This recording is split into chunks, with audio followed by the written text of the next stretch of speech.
Hello, and welcome to Shedding the Bitch Radio, where you can discuss, debate, and get advice on how to discover and shed the bitches of fear, insecurity, self-doubt, and negative mindsets so you can realize your dreams and life purpose and create and accelerate the riches you want in life. Join us here live every Tuesday at noon Eastern and dialogue with us at 818-572-2910. You can also chat with us at Blog Talk Radio /SheddingTheBitch or share your stories on our website at sheddingthebitch.com. Whatever the bitch is that's holding you back from living your life to the fullest, it's not worth giving up the riches in life that you deserve. So call in now and let Bernadette Bowes know what's holding you back. 818-572-2910.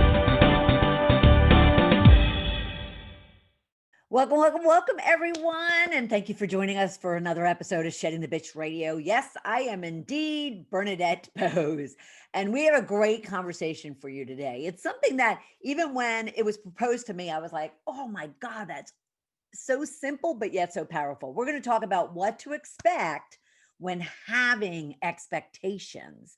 And we're going to have that conversation with Ben Winter. Like I said, it's all about those expectations we all have. I mean, of course, we're into January, close to February, New Year's resolutions, all that kind of good stuff. So, of course, we're all kind of in our head about expectations and goals and everything else that we have planned for ourselves. We all have them. We all have expectations. They are the reason we get upset. They're the reasons we get stressed out. They're the reasons we might cheer. But why not master them? Why not master expectations and what you can actually expect from them? So the things that I want you to be listening for today from our conversation is what expectations are. I mean, do you really have a good understanding of what they are? And where do they come from? What to do when you get upset and why you were upset in the first place as a result. Think about that. Why were you upset about an expectation in the first place? And you can't not have expectations. And I have a feeling that might have to do with the heart, but why you can't not have expectations. So our rich question for today, and so for Ben, our guest, and for all of our new listeners and viewers, I like to set you up with a rich question that grounds you in our conversation. So you might have joined in and said, I don't know what the subject is about expectations. I don't have expectations. I don't get upset by expectations. Well, bear with us because I'm going to ground you in a rich question, and it'll help you then relate to what it is our guest has to share with you. Okay. So your rich question for today is simply, what is that expectation that you have this month, this year? What expectations do you have? So let us kind of sit with those as we get into this conversation, and maybe you might just find how you can be leveraging those expectations in a beneficial way for you. Okay. So let me introduce our guest as I bring him in. Ben Winter, author, speaker, and owner of Success Improv. Certainly hasn't been idle in life.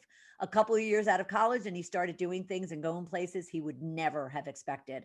From traveling to personal growth, to marriage and child, to divorce and parenthood, to entrepreneurialism and inspiring others. Ben has flown an airplane on his own and has been scuba diving in the Galapagos. He's going to have to fix that for me. He has seen the animals of Tanzania and has traveled all over Europe with a 6-month child in tow. He has performed improv, yay, for over a decade, acted in several plays and even a movie. He has owned several businesses. And to learn more about him, you can go to successimprov.com. All right, successimprov.com. So let us bring him in with a round of applause. Woo! Welcome, Ben Winter, to the show. How are you, Ben? Got to get everything started here. I'm good. How you doing? I'm well. Good. I love this. Well, first off, I love Success Improv. I've actually done improv myself. So I was like so interested in talking with you, but more so because of this subject around expectations, because it really caught me off guard. As I, kind of read the pitch, I was like, oh, expectations. This is a very kind of unique area that I don't know that I've ever had anybody really speaking to. So what a interesting topic. So you need to share with us. Well, first off, where are you calling from? I'm from Denver, Colorado. Denver. Is it nice? Do you have snow? I No, there's no snow today, but it is kind of cold. So So the ski season hasn't kicked in yet? no, the I mean the ski resorts they have magical devices that create snow for That's themselves, true. but That is I don't think there's a whole lot of snow up there, so I don't know how it's going. I haven't skied in a couple of years, so yeah, yeah. Well, I'll never forget that I've been to Denver many times, but I'll never forget the first time I flew into Denver and I was a lingerie buyer. So I went, Jane Russell's bra. That's what the airport looked like to me, was Jane Russell's bra. And someone was like, and I happened to say that like out loud, and someone was like, they're mountain peaks. I'm like, Jane Russell's bra. Now yeah. I'm aging myself for a lot of our listeners and viewers. And they're like, who the hell is Jane Russell? You'll Well, have to now they're look gonna it go up. look it up now. Look it up. Jane Russell's bra and tell me if it doesn't look like Denver's airport. Yeah, I honestly, when they first did that, I was like, "What are you guys thinking?" I think it's Whatever. a brilliant idea, but at the same time, it conjures up a lot of different things. It does. So you need to share because success improv, love it. So before we get in this conversation about expectations, share with us kind of where were you and how did you get here as far as this particular subject? Sure. So I started doing improv about 10 years ago, actually 12 years ago, and started my own business about 10 years ago. And I've been doing personal growth work for about 20 years now. And in about 2015, everything just sort of came together into one big thing, which is now called Success Improv. And throughout kind of that process and teaching improv to others, I came across this piece within improv about expectations, Yeah. um, and it sort of just went from there. So I'm sure we'll get more into that as we go further into the interview. So Yes, yes, and because I'm thinking, wow, that's interesting. I dabbled, I did it a couple times about 20 years ago, and then I did two, three session series of courses last year. Wow, it was so much fun. yeah, Um, well, okay, so improv and expectations. So let's start with expectations first. What is it about expectations that you kind of like are very intrigued by? And yet at the same time, we common folk might not have an idea of what we are. We kind of take them for granted. So help us understand that. yeah. So in the training that I was doing, I came across this realization that the only reason anybody ever gets upset is because an expectation hasn't been met. And I was like, okay, that's a great concept, but what do I do with that? And so I started to play with, okay, so I'm upset, I have an expectation, what does that mean? And that's where I kind of came up with this kind of flow chart. Well, that's not kind of a flow chart, it is a flow chart. And dealing with it starts with being upset and it kind of goes from there. And the first question on the flow chart after you realize you're upset is, did you know you had an expectation? And a lot of times we don't even realize we had the expectation until it goes unmet. And so I created this flow chart and then I was like, okay, that's great. But what else can I do with this? And so then I finished writing the book, What to Expect When Having Expectations, which kind of dives into the whole thing around expectations. And when somebody says, well, I choose not to have expectations, so I can't be disappointed. I'm like, well, that's an expectation of yourself. So you can't not have expectations. It's impossible. We're Ah, humans, we have them. And so it's more of how to deal with being upset. And I tell people all the time, I'm like, go ahead, get upset. I think it's a great thing because that's that moment in time where you can choose to do something different, and here's a right, way to do it. So right. But what happens when they have this expectation, they get upset, but a lot of us, we just get upset, we react, right? And we don't really sit back and contemplate and get zen about what the meaning of life is, so how can someone use expectations and recognizing, like you said, that they are upset about something to kind of help them process and move on? yeah, well, everybody wants the magic bullet or the magic drink or the magic whatever to just be done with it. Well, Yep. that doesn't work that way. You have to practice. And this is just another method of practicing something to grow as a person. And if you catch yourself 1 out of every 10 times this week, maybe do that for a couple weeks. Next week, next month, it's 2 times out of 10. And then, it's just a practice. And a lot of people that I give the flowchart to, they'll put it on their fridge and it's just a quick little reminder of like, oh, hey, have I shared the expectation? Or um, do I need to expand on my expectation? Do I need to get buy-in on my expectation so that Right. everybody knows what's going on? Okay. All right. So I'm going to sidebar the flowchart for just 2 seconds, but you Okay. had mentioned a book and I Yes. don't see it in my notes. So Oh, share with us about your book and any information that, people might need in regards to your book. well, it's called What to Expect When Having Expectations. Awesome. Yeah, it kind of matches the background of my video on purpose, actually. Um, but yeah, it's I have a website called havingexpectations.com.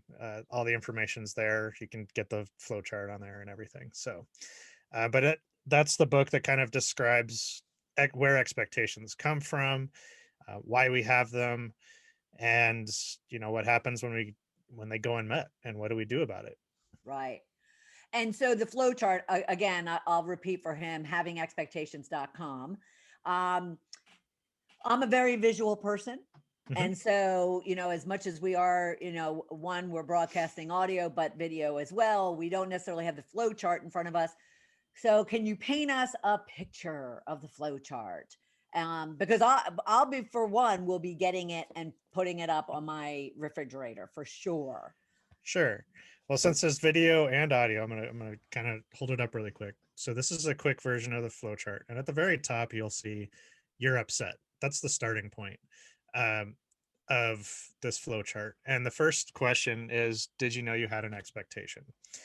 Um, and the reason I dive right into that is because you're upset because it went unmet.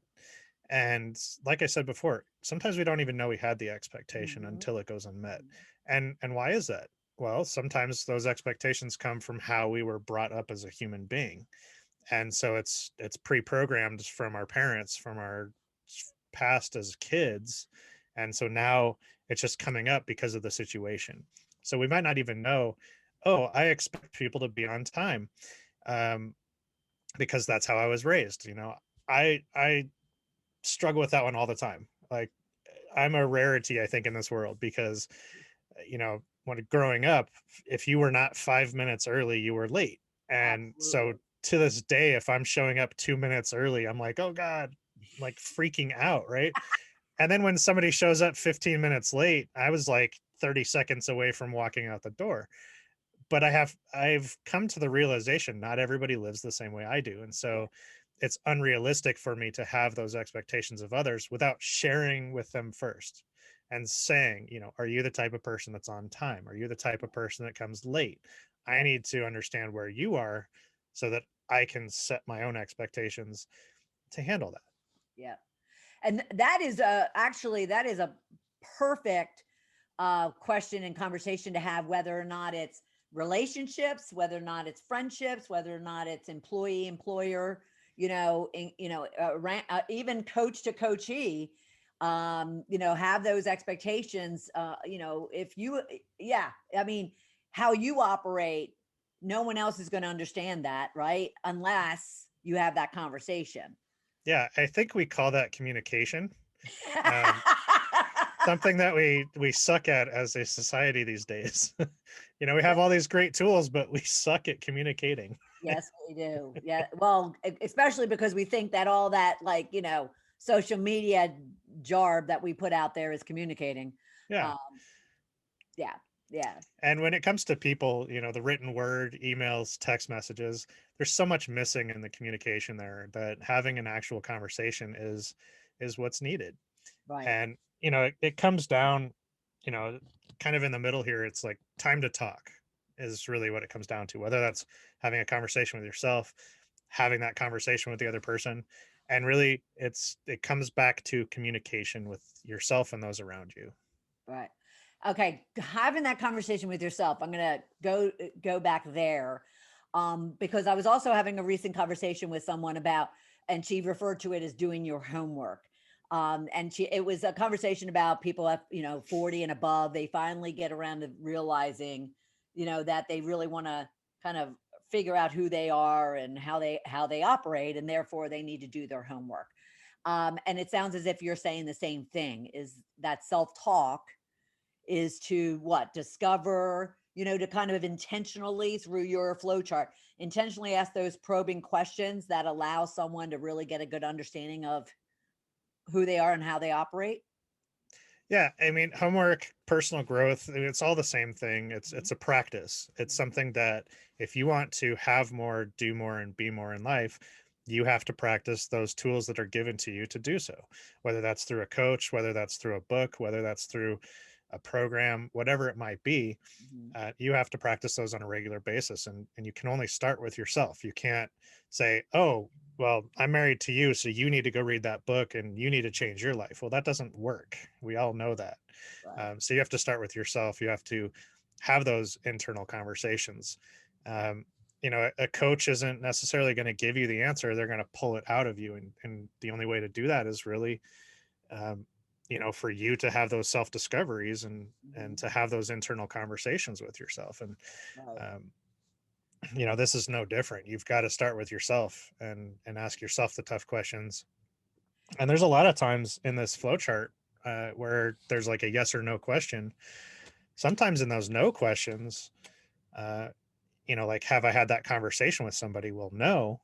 That's the scary part, because now you have to have that conversation. And what if they don't agree with you? And it's Yep. like, oh, every possible scenario just starts popping up in your brain, and you get scared. You might stop yourself, but that's where you have to, an opportunity to break through Right. is to have that conversation with that person.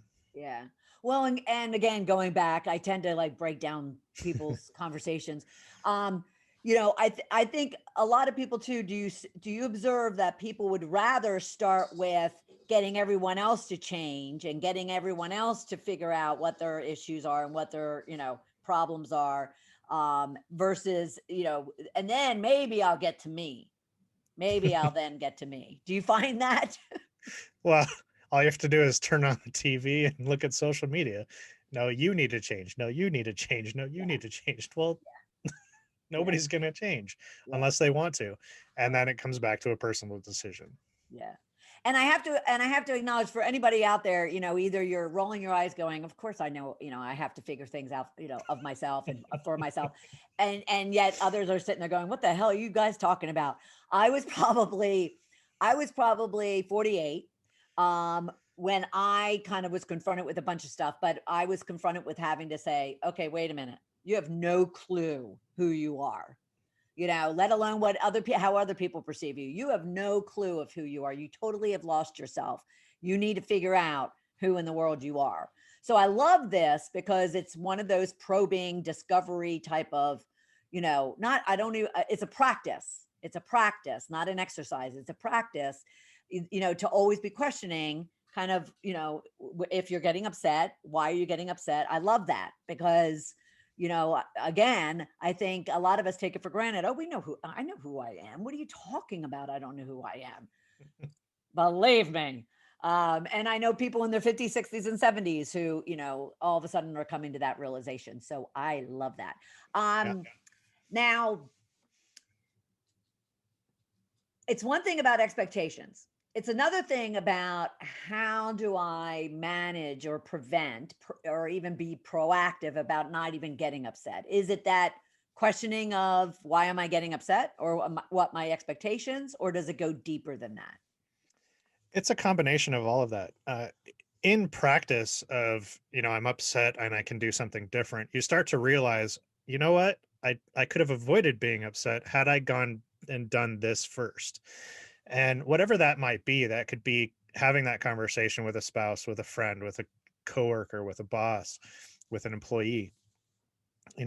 You'll start to realize I can avoid being upset by having a conversation beforehand, by setting those expectations. And I'm amazed on a daily basis how much I notice setting expectations with people more now than ever. Yeah. And I'm pretty sure in the world of personal growth, this would be called setting boundaries. Mhm. And it's very important for people to set boundaries. Say, you know, my time is precious. I want to meet you at a specific time, and I want you to be on time. Or I have a great example in the book, and it's a wife and a husband at home, and she says, honey, take out the trash. Okay, for most of us, that's pretty obvious. Take out the trash. Okay, easy enough. But what if he's doing something that he wants to have be a priority, and she doesn't say, why she needs it taken out or when she needs it taken out? Maybe she's making dinner for a bunch of friends that are coming over and she threw like fish heads in there or something, and now it's going to stink really bad if it doesn't get taken out right now. But since she didn't share her expectations of needing it now and why, and creating that negotiation, that communication, she's just going to sit there getting upset that he's not moving. um, and that's just one of those simple examples that we all have all been with, of asking somebody to do something for us, but they're not doing it on our timetable, or they're not doing it how we want them to do. Right. Think of employees and employers. Well, you're not doing it the way I want you to do it, but my way is more effective than the way you want me to do it. Well, let's have a conversation and hash this out. But instead it's this, they're not doing it my way. Oh, they're not letting me do it my way. And okay, well, who's talking? Nobody. And that creates a rift, people being upset. And that could have all been avoided had there been a little bit of a conversation, a little bit more detail. So in our very frenzy, because again, I'm visual, so I'm processing all these scenarios in my head.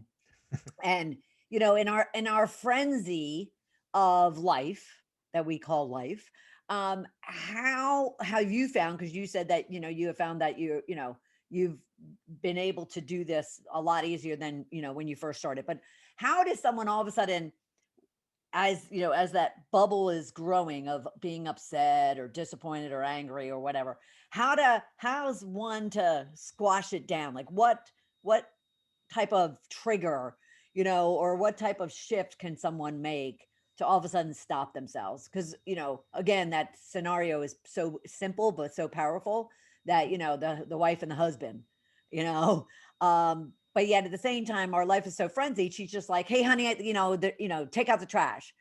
What would you say to her that she could, stop yourself, like as you're even getting into it, and back off? Yeah. And that's where the whole idea of practicing this comes into fruition. You're not going to catch yourself every time. I don't catch myself every time. I'm not perfect. I don't think anybody ever will be perfect. Yeah. We're humans. We're flawed. That's how it is. The reality, though, is that the more often you practice it, the faster you're going to catch it, and then you'll be able to preemptively keep those things from ever happening. Yeah. And when they do happen, you're going to realize very quickly whether it was what part you played in it, not whether or not you played a part, but what part you played in it. Mhm. Whether that was not providing the information when it was necessary, not calming down and assessing the situation and realizing I just completely forgot to even share the expectation with the other people, and so on and so forth. Yeah. And so there is no magic, click this button and you'll never have this problem again. It's, here's an approach, practice it on a regular basis, and things will get better, and there will be less upset, and there will be more communication, and everybody will be happier. Yeah, it's so true. And if you will allow me, I have to give you this scenario of what happened to me earlier. And this Sure. is something that I've been practicing. And trust me, when he says it takes time, I've been practicing this probably for a good 8 or 9 years, because I used to have a trigger finger when it came to anger and being upset and just lashing out. And if something, I mean, the second something wasn't going my way, forget it. You did not want to be around me, trust me. And yet I've gotten to the point, but again, practice, practice, practice. So this morning, I happen to be doing several recordings pre-recordings of, the show today. I won't have a voice by the end of the day, but so last night, I went to print off the materials that I would need, and my printer wouldn't print. It was coming up blank. So I took a deep breath and I was like, okay, something's just like screwed up. I just took a deep breath and I spent about an hour trying to do all these things, Googling YouTube videos of how to, kind of figure out what's going on and fix it. And I'm telling you, like, even 5 years ago, 8 years ago, 12 years ago, I would have just been like raging. And so to your point, it's like, okay, what was my expectation? My expectation was when I wanted something printed, it would print, right? Exactly. So then this morning I said, okay, so then I saw this thing that said, okay, it might be because one of the ink cartridges is empty and, it needs these two, and one of the two are the ones. So I said, okay, it was empty. I'll go and run this morning, 7:00 in the morning, and get another ink cartridge and come back, and hopefully it'll work. And I did a few other things. And this morning I came back and I was like maybe 45 minutes from the first interview that I had to do. And I kind of redid what they told me to do, took out the pieces, put them back in, put in the cartridge, still didn't print. And again, years ago, I just would have been like, but I I spoke to the man up above, and I stayed calm and cool and collected. And I said, obviously it's not working. It's not going to work. So I just need to come up with another solution. I'm not going to get myself upset. And I kind of sense this little pat, like, good job. Good job. That's awesome. But that's the self-talk you're talking about too, right? Absolutely. Yeah, it's just figuring out the expectation, even to a machine, I expect you to work. Why aren't you working? Yeah. But all of a sudden that came up for me as you were explaining those scenarios. Yeah. I go all over the place. Okay. So you already explained that it's not, well, it's possible. No, it's not possible to not have expectations. Correct. Now, when I first kind of was looking into this, I thought to myself, well, okay, so it's goals and people have expectations of their goals, but this is even simpler than that. But goals tie into it, right? Well, like when we, lay out our action plan for the day, and therefore that's our expectation. Would that be right? And then if we don't get it, we either get, agitated, upset, whatever the case might be. So then what would be our conversation to ourselves? I think it comes back to kind of going through like, okay, you knew you had your expectations. The next kind of step in there is, were they reasonable? Like, did you set yourself up for failure, or did you set yourself up for success? And a lot of times when we work with goals, we'll set our sights too high or not high enough. And there's a fine balance there. And, the more times that you win, the more times that you get your goals, the more you're going to set more goals. Right. If every time you set a goal and you always fail, why would you ever set a goal? Get up in the morning. I know, right? And so it's a fine balance, because you don't want to say like, well, my goal today is to have breakfast. I'm like, okay, strive for a little bit more. You're going to have breakfast, unless you never have breakfast. And that's a big, hard thing for you to do. Great. However, most people have breakfast in the morning. That's not a very lofty goal. But again, you don't want to set so many things to do that you ultimately fail on your day. And, it's having those conversations with yourself. Did I try for too much? Did I, not set myself up for a victory? Or did I make it way too easy for myself? And, I can do that every day. There's a balance, and you just have to play with it. It's a practice, just like anything else. Yeah. All right. So now I'm very intrigued. Now I need to understand, what was it in improv that, kind of, was like an aha moment for you when it came to expectations? So there's a rule in improv, and my first book is Living Unscripted. It talks about the main 5 rules of improv, and that's kind of the basis for the classes that I teach through Success Improv. And one of the rules of improv is focus on the present. Um, and it's very important on stage improv. So if you're ever watching improv on stage, the actors and actresses simply have to be present. They have to focus on what's going on right now. They can't be thinking about the laundry. They can't be thinking about the, what are they going to get for dinner after the show? They can't be thinking about anything but right now. And that includes 2 seconds from now. Uh, a lot of times what happens is, we like to think of scenarios of what if. And when you're on stage, you're like, well, if that person says this thing, then I could go over there and I could do that about this show. Uh, and by the time you've had that thought, they've gone in a completely different direction and you're left behind. And so you're either stuck hoping that your subconscious heard them correctly and you don't fail, or you've got to, do the best, like, oh man, I just blacked out there for a second. Sorry, what did you say? That sort of situation. But you weren't in the present, so you don't know what's going on. But you had an expectation they were going to go one direction and they went a different direction. And there's no time on stage improv to handle that. Right. Now in life, there's a little bit more time to handle something like that.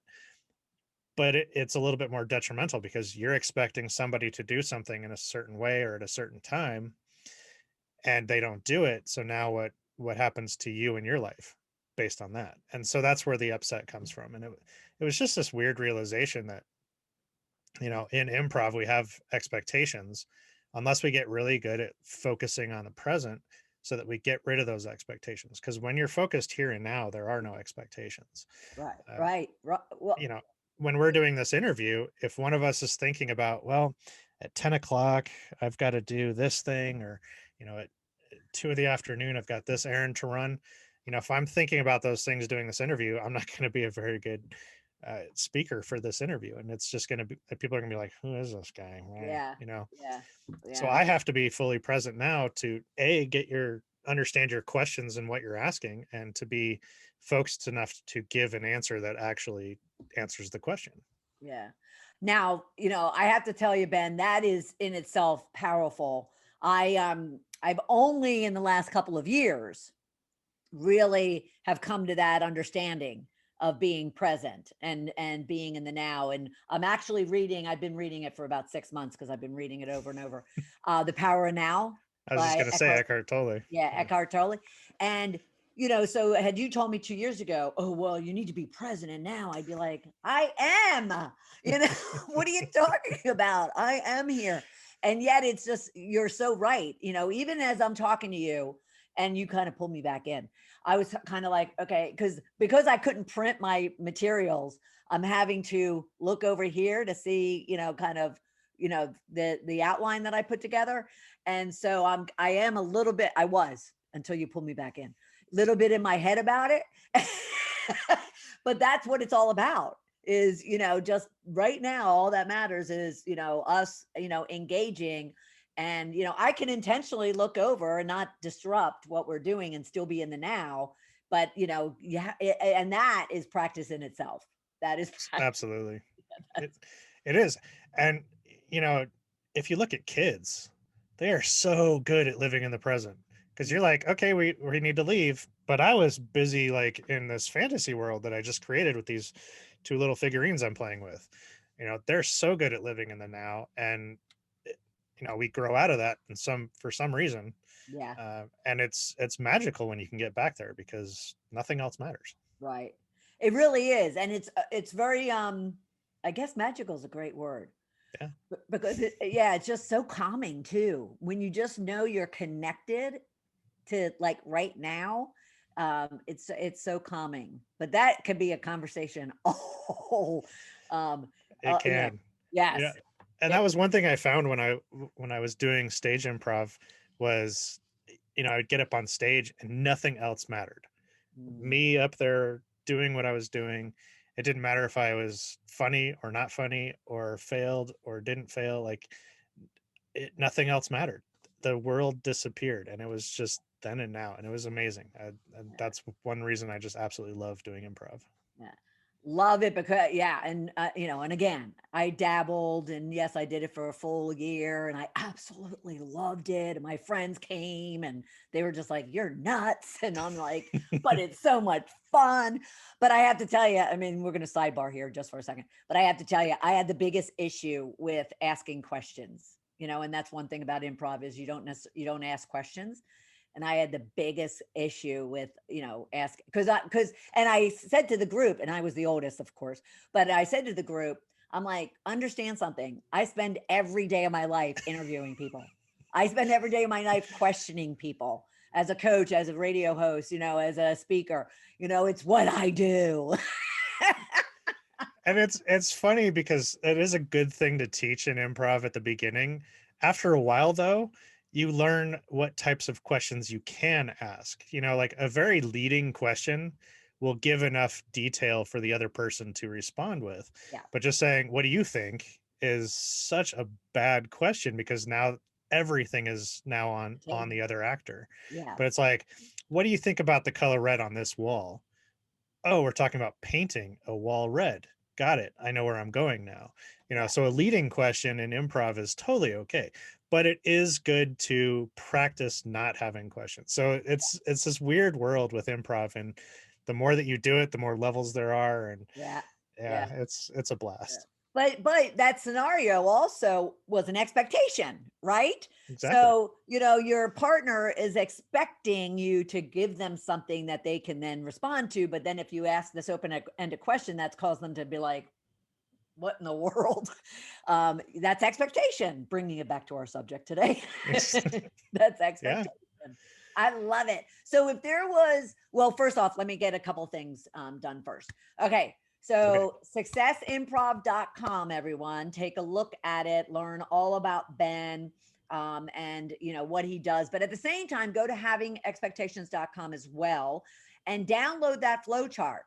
I'll be there, but I have to find a printer first. I was gonna say you need to get your printer fixed. So I have to get my printer fixed first. If anyone knows how, let me know. I'll be buying one, I have a feeling. But havingexpectations.com/flow-chart. At the same time, look for his book. Could you hold that up again for me? For those of you listening, I'll tell you what it is. What to expect when having expectations. So appropriate to today's title of today's show. What to expect when having expectations. So check out that as well. And then let me see. I just want to make sure we cover everything. What would if there was one thing you would leave people with to consider and to really ground themselves in? Because we did go back to the rich question. Going back to the rich question, everybody should be thinking about what is that one expectation that you had that's kind of gotten you upset or didn't get fulfilled, and you kind of went down the path of what we're talking about. What would be one thing that you would share with them? So good. I always tell people it is totally okay for you to be upset. Uh, a lot of people put being upset to shame, and I don't think I think it's a great trigger point for you to do something different. Einstein talked about that you can't solve a problem at the same level it was created, and one interpretation of that is that you can't solve an emotional problem emotionally. Being upset is an emotional issue. So a flowchart is not an emotional tool. It's a mechanical tool. It's a mental tool. And it's just one way to solve an emotional problem. Some people go on a walk or go on a run to solve an emotional problem. Some people try to think about it. And some people pray about certain things, it's spiritual side of things. So, this is just one method to work through an emotional issue. And if every reason that we get upset is because an expectation hasn't been met, and I've yet to figure out a way that that's not a true statement, this is a great mental, quick and easy mental approach to getting through it. And so be okay with getting upset. It's totally okay. It's what you do about it's what you do about it when you get upset that Mhm. really matters.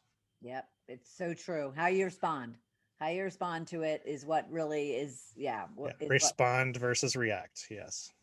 Awesome. This has been awesome. I love it, love it, love it. All right. So, everybody, successimprov.com, havingexpectations.com, do research on Ben Winter and definitely pick up the Flowchart, pick up the book, and just see how he can help you to handle your expectations more productively and effectively going forward. So, your 2021 is very successful. So thank you, Ben. I so appreciate it. This has been a great conversation. Absolutely. I appreciate being on here. Now, keep in mind, everyone, if you ever have questions for our guests like Ben, we have our Ask Bernadette episode coming up the first Tuesday of every month. So you could be posting your questions, stories, or challenges or comments onto our Shedding the Bitch Facebook page. And I would share them with Ben or any other guest that you would have, as well as I might even have to reach out to them, get some feedback or a response, answers from them. And then I'd bring them right to our first Tuesday of the month, our Ask Me Anything episode, of which then I would share what our guest provided back to you and to anyone else that asked any questions. So if you have any questions, stories, or challenges all month long, be posting them on our Facebook or our Twitter page for Shedding the Bitch. And then I gather them up. I get to you right away. But at the same time, I bring them because your question is probably a question that someone else has as well, or your challenge that you're dealing with is something someone else is dealing with as well. So for Ben, for myself, and for everybody here in the Shedding the Bitch community, thank you, everyone. And I'll look forward to having you right back here on our next episode on Tuesdays of Shedding the Bitch Radio. Thanks, everybody. Bye, Ben. Thank you for listening to Shedding the Bitch Radio with Bernadette Bose.